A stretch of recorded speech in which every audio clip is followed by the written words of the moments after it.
the moment you realize there's a problem with your friend, you need to find out what is happening. Let it not be that it's his or a business. Okay? And you coming out before even this fight comes in,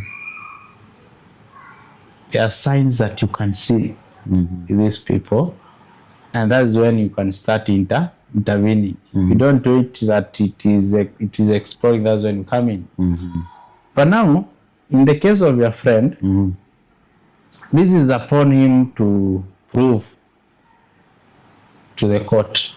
Remember, the court wants just proof to show that you are not the one who was attacking them. But before that, you have been jailed. You have been jailed. And that one, taken, for such case, you see, it will create fear. Yes. Okay? Yes. And that one, literally, it will continue making this violence to go up because of this fear. So, when you go, most of the time, because in the neighborhood, you are not alone. I would advise you can ask your friend, niaje, hapa kuna issue, can we go see what is happening? No. Because if you are 2 or 3, hata wengine watakuwa mwana kinafanyika.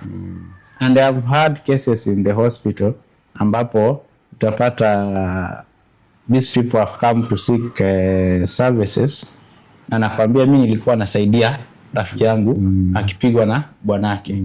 Yasi kawa yeye ndiye amepigwa, despite both wameumia, lakini pia amekuwa part of it. So this case itakuwa tena is a different case. But now going to such a scenario, at least be more than one. You see, don't be a hero ukiwa peke yako pale. Okay, remember these are people in a relationship. You don't know much about their intimacy.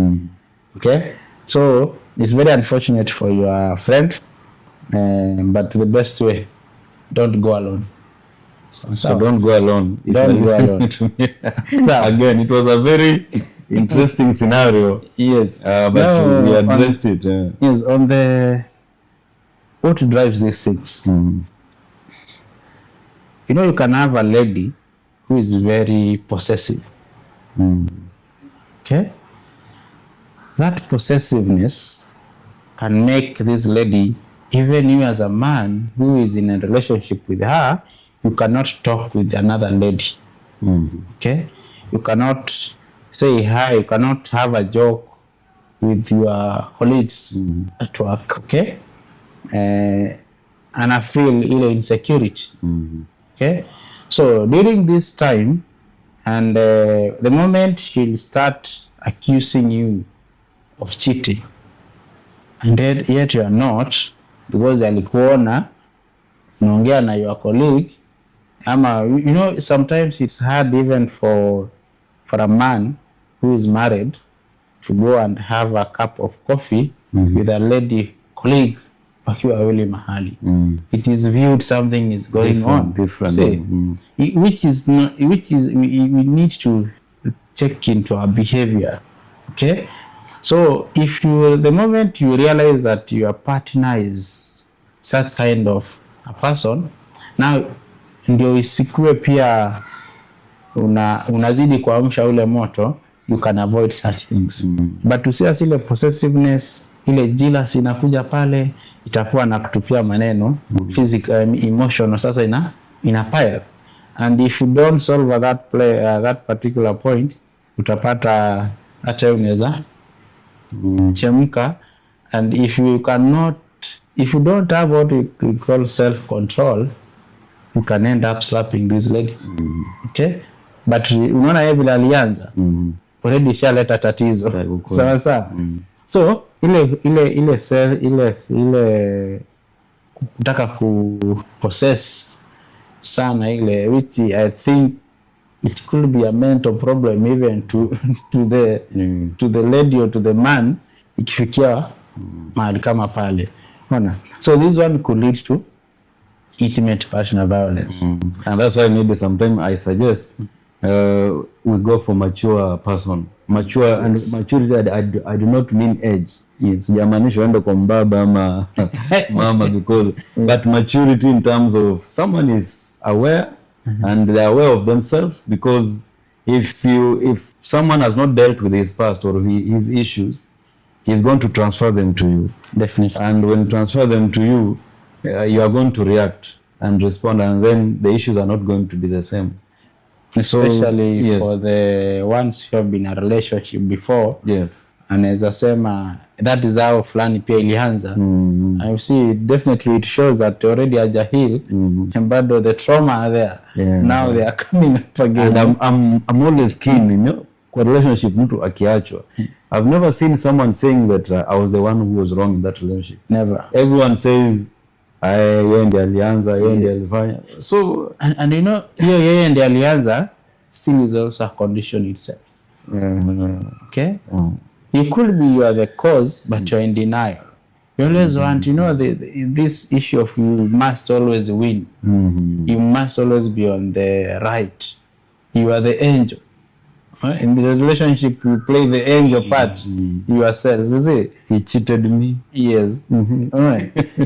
You know, it's just like how some men can talk of a lady or a girl, how she was dressed. Alikuwa amevalia vibaya. See, how does it come in to cause this violence? So the defensive part of a relationship, it is causing more trauma to the existing relationship, the ones that comes after there. So people need to heal, and that's why we say, if you leave this relationship and tomorrow you're in another relationship, you're at a risk of still doing the cycle still continuing. The cycle continuing. Because sometimes I ask ladies, why? What encourages you? What gives you a surety that this man broke up with this lady and now you are entering immediately in that relationship?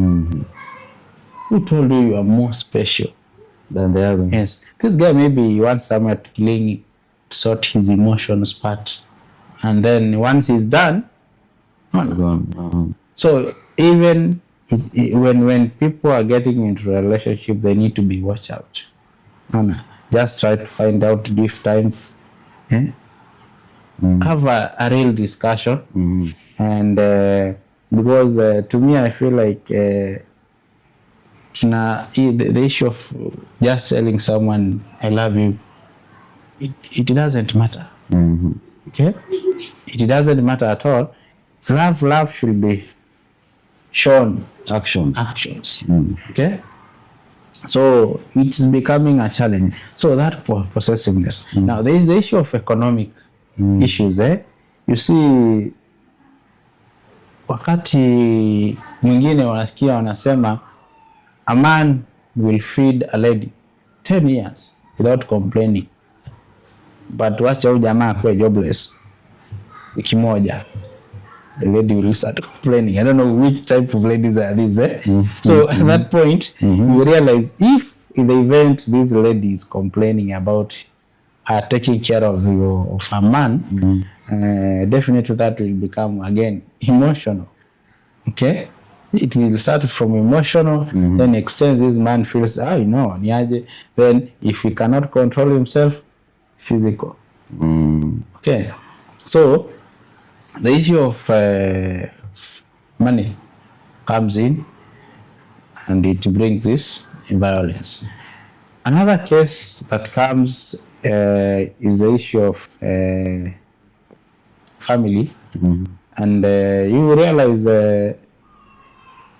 if in a case of a man and a woman, they have stayed together, wamezaa watoto wasichana, kwanza msichana, wa pili msichana, watatu the neighbors start talking about huyu anazaa tu watoto wa kike. The brothers wanasema, hey, what's happening here? Then men tend to think the woman is the problem. You know. But like, yet is the man. yet is the man. And I had another case where the man was telling the woman, you see, sasa wewe umekataa kunizalia watoto wa kiume and you want me, unataka nikufanyie chakula ukule. That to an extent that he's saying, you are eating my food for nothing. Okay. But they forget, or maybe it's lack of education, that the man decides a lot on the issue of sex of this child. So at that particular point still, they need to get people who can talk to them. Okay? And from there, you can also see the signs of what is happening, because if you realize that a family is getting pregnant 1 year, 1.5 year, mimba zinakuja na watoto wa kike wanafuatana, jua kuna pressure inaendelea pale. You need to find out what is happening. Then you need to guide them, get them to a health professional aweze kuelekeza. Because again, we are risking the mother having too many children tu akijaribu kutafuta, ama unapata they want a boy, a girl, amezaa vulana, sasa kuna huyu anaambiwa kule nyumbani anapigwa pressure, nataka unizalie mamangu. So it just starts like that culturally, but it may seem as a normal discussion, but now here the woman is physically abused. Like another case that this lady was being beaten, in fact, because she got pregnant. This is the husband beating her because she got pregnant, and the husband was saying, again, you'll give me another girl. So I would rather stop at that point and I get another woman to give me a boy. So you see now problem starting here. He has decided rather get another because you get, and now you have conceived. You want to give me another girl. It becomes physical. Okay. So beliefs and the culture plays a very huge role in terms of all this violence that is happening. There is a huge thing when we focus on that. I was wondering, in all, especially in marriages, you find the couples who are having this intimate partner violence. How is it like this child who is growing up in these marriages, in these kind of homes, how do they end up becoming? You know, I usually feel bad wherever there is violence in a family, because the destiny of that child is unknown in terms of relationships, not as intimate relationship, even how this child will relate with his or her peers. Okay? And sometimes I say, if the two adults met, had their good time, and the product was a child, what they should do is to protect that child, number one, from any form of abuse. Okay? And remember, when you are beating the mother, you are causing trauma to this child. Okay? Sometimes people argue those days. They say they never saw their mother being beaten or quarreled at. What time were they quarreling? What time were they fighting? Then you realize kumbe walikuwa wanaenda chemba. Okay? Chemba huko wanamalizana wakitoka sura zina smile because they are protecting these children. Okay?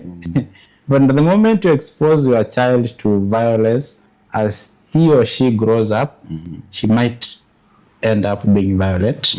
She might end up making decisions which is unpopular, and she can feel that a man is a violent being. Okay? Now, I don't need this man. Okay? Or she can now decide to do revenge to other young men. So, violence affects the children if you are being violent in that family. So, you have to be peacefully, find a way of not even showing your children there's but others fear making decisions, for example, leaving that marriage because of the children. So, is it better to stay in a violent home because of the children? Or when you leave, the children are going to be affected? Which one? Because most of the time, they look at, if I say I'm helping my children, but are they really helping the children? Either way, they're affecting the children, both sides. Okay? But it doesn't mean that you leave. Because you remember, safety is very important. And maybe you leaving also provides safety to your children. Okay? So it's a matter of you weighing out. Because there's no way you can unavumilia violence, unapigwa, you're being beaten every day in the name of children, in the name of marriage. You rather walk out. Then you can sort that thing when you're out and you are safe. Okay? And because the children's interest comes first, if in the event that either both of you are bringing in some negligence, that's where the government comes in to look into the children's interest. Okay? So some of the violence you are experiencing at this age when you are an adult are because of what you saw in your parents, what they were doing, or your friends, your uncles. Hizi vitu uliziona kule. It will become a problem if you don't heal. And people think healing is just kurusha mkono na kusonga. Okay? You might say, after all, in life. Okay? And then, yes. Then you will come to get yourself into such a position, haujui lakini unapata things are cooking up. So one way we can prevent violence, any form of violence, it has to start from the family. Then it goes to you as an individual. Okay? Because you ask yourself a question now as a man. Now myself. By the time I feel like I can even slap even a man, it's very hard. It's very hard to find myself being violent physically. Now, how does it come to be violent to a lady? Okay? So sometimes find your inner peace, pray God to give you self-control. Okay? Find something that will distract you from what you are about to do. If you want to hit a person, you hit a wall. Some people are doing that. Yes. Or you go to the gym. You go to the gym. You finish your anger there. Yes, but as you are hitting the wall, make sure you don't hurt yourself, right? If you hurt yourself, it's yourself. Or is there any problem? If or that you do no harm even to yourself, right? That is true. Now, when should you seek help? Because now you have mentioned about the control with your partner. Before even it reaches to physical, when should someone, when he has noted this sign, start to seek help? Anytime you feel like you are not okay. If you have not, there's a way you can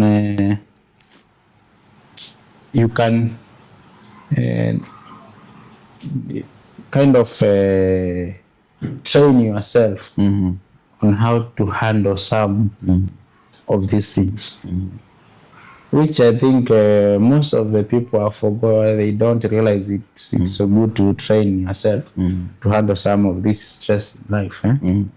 So the problem becomes when you're in denial. This thing is not happening. Hii ni story tu, ile aliwahi kupiga siku nyingine mara moja tu. Na hata mimi ndio nilimkasirisha hiyo siku. Mimi nilimkasirisha hiyo siku, lakini ya jana alinikasirisha, lakini ndio ameenda kunipiga. You see, already there was a sign. Okay? And sasa kwa vile you felt that you are guilty, akakupiga ile siku and you never solved that matter. Okay? Now, already you are creating an avenue of encouraging this person to beat you next time. Yes. Okay? If you realize at any point, for instance, if kama utasikia hata baba anamtukana mtoto mjinga kama mamako, is that not a sign? That is a sign. That is a sign. Because the way you feel aliyetukanwa ni mtoto. But remember, if the mother is there akisikiza hiyo kitu, it will pierce deep. Okay? Then you have to solve that problem. Find someone to solve your problem. Don't leave it at that point. You cannot have a specific sign, but every sign is important. You can imagine someone, wewe umekuwa, maybe you have been staying well, then unapata wife akona kisu jikoni, anaimba wimbo ambayo inakaa suggestive like gomba kisu. Ya zamani utaanza kufanya nini? So utaanza kujiuliza, hey, why? This thing has never been sung. Yes. Havana hii kisu na gongongwa. Then you say alikuwa anaimba wimbo kweli. Okay? Then you can imagine you get a text message in your wife's phone. Good morning, my dear. Okay? And it was never answered. She never responded. And the chat never continued. But ulipatana na ile message and saved the number. I was supposed to react. If it's you, I will find out first. what are you going to find out? Yes. How are you going to address that matter? I've seen a text here, but I have not responded. So who is it? Of course, the attitude how I'm going to ask is also going to matter. Exactly. Yes. Because if I ask in a different attitude and mood, then it's going to cause some chaos or some doubts. Some doubt. Already you have made some disease judgment. Yes, already some judgment. You are thinking of something. Yeah? Yes. Okay. So you have always the attitude and the mood on how you are going to ask. Yes. Find out. Okay. Yeah, to find out. Yes. Right. So yes. So imagine you come with that bad mood, hyper, want to ask her very many questions. How do you expect her to respond? And you can imagine from nowhere, this is just a new number, never met, nothing, just a strange number. Hawajuani, lakini ushaleta ile environment. You have already created tensions. So what does that mean? We also have to learn how to ask Questions. these things, on how to handle things. And I think that makes me think that when we are entering into relationship, we have to go beyond the physical. Because people look how beautiful the physicality of a person, tall, dark, and handsome. He has money, and all these things that we are talking about, the values, how this person talk to people. Or a very good example, I was told, if you go with someone, watch, for example, in a hotel, watch how they treat the waitress right? Or the waiter. Because it will also tell you, but you will also assume, say, it's okay. So there are some behaviors that we just condone, or we just say, oh, we just assume, and they're the ones which are building up to this kind of situation we find ourselves in. So with that example that you have given, you can imagine this lady has gone to the hotel with his man, with her man. Then maybe this guy had been served with a glass of beer. Umepewa hapo glass ina chupa ya beer. Say wine, but beer, wine, whichever the drink. Okay. Right? Then you realize that this glass iko na mende ambaye amekufa. Okay? While you are trying to pour your whatever's, your drink, ona kuna mende pale. Then this is a lady who was served, or a man who was served you. Amwite in a very bad voice na kufeel, yani unajua, because this is not, because you cannot tell me this person just went akamua acha niweke mende amekufa kwa glass. Okay? Amwangiro nadhani, where's your manager? Yes, you see. Where's your manager? Exactly. You can imagine you are dating this man kwa pale, then anasema where's your manager? Akuja hapa angalia, you know, see. But I think others now view it as a man who is masculine, and decisive, now can protect from me. that point. That man cannot protect you. For those who call them whatever, is it red? What? Red flags. Red flags. That should be another red flag. Because if you cannot tell me, because you are not in a relationship with this person, you should handle him or her like that. It will not make a difference with you being in that relationship. Okay? And to handle it at that point, if it's a lady, needs to try to talk to this man, mwambie no, it's wrong, blah. Then from there again, how this man will respond to this lady or to his lady will also matter. Because pia anaweza jaribu kuonyesha some signs of demeaning this person. Okay? So you need to get some things, and that's why we anasema if it is possible, when people are dating, let them date in different environment. It's not about partying. Let people go talk about friends. Talk about your friend and my friend. Okay? Talk about my family and your family. Talk about my work and your work and colleague relations. You've talked about dating, but maybe that's a topic for another day. Because I remember there's a guy who went with a girl for a date in a hotel. I was nearby. I was just surprised how he was asking the questions as if it is an interview. He's sitting there asking the lady, now tell me about your family. The lady, do you go to church? As in, but we might talk about that one later. Eventually, about dating and but just to wrap it up, because it's a huge area of interest, and that is where most of violence comes from. Because when we mentioned from the first episode, people who who are the perpetrators are people who are known to the very close, the survivors. Yes. And intimate partner violence is one of the huge contributors of gender-based violence. In fact, they are the majority. They are the majority, yes. The majority. People who do violence to others, people who know you, whom you have interacted with, they are not strangers. They are people who are even your friends, and you are even intimate to them. So just to finalize, because I know it's a topic that we can still go on, and I know we are still going to do part 2 of this. Yes. So what is your message on these issues of intimate partner violence that you want the audience to grasp today? My message to the audience, intimate partner violence, no one deserves in the name of being in a relationship.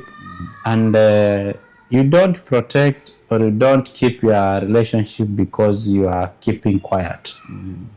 You need to come out. In each and every government facility, the healthcare providers are well trained. They are there and ready to listen to you. Let it be that you come out, despite that you have the screening tools that you use to screen the IPV. Kindly come out. You'll be listened to. You'll be guided. You'll be taken through counseling, and you'll avoid premature death and disabilities, which comes in with the intimate partner violence. And also at large, we'll be able to protect our children, especially for those who are growing, those who are not supposed to see us being violent as they grow. Let us not plant that seed of violence into our sons and daughters, into our sisters and brothers, and at large even to our neighbors. Because if you are physically fighting in the neighborhood, people come. And some of the scenes that I can recall, ningepata tungekimbia kuona people are fighting. Wanasema huyu ni bibi na bwanake wanapigana, waache wataelewana baadaye. But let us try to come out. Usingoje ukasema atarekebishika.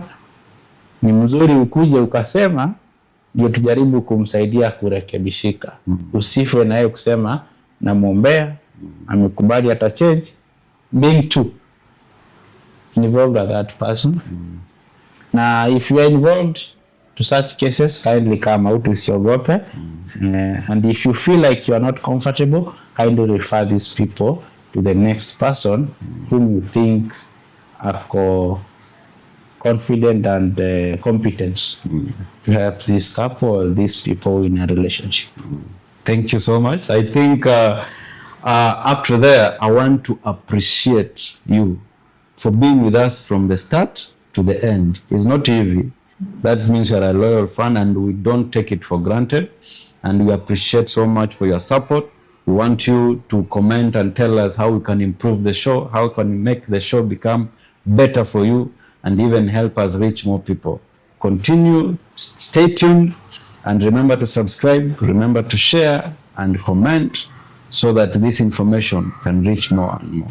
Thank you so much and have a blessed day or night. I have been your host and my colleague here.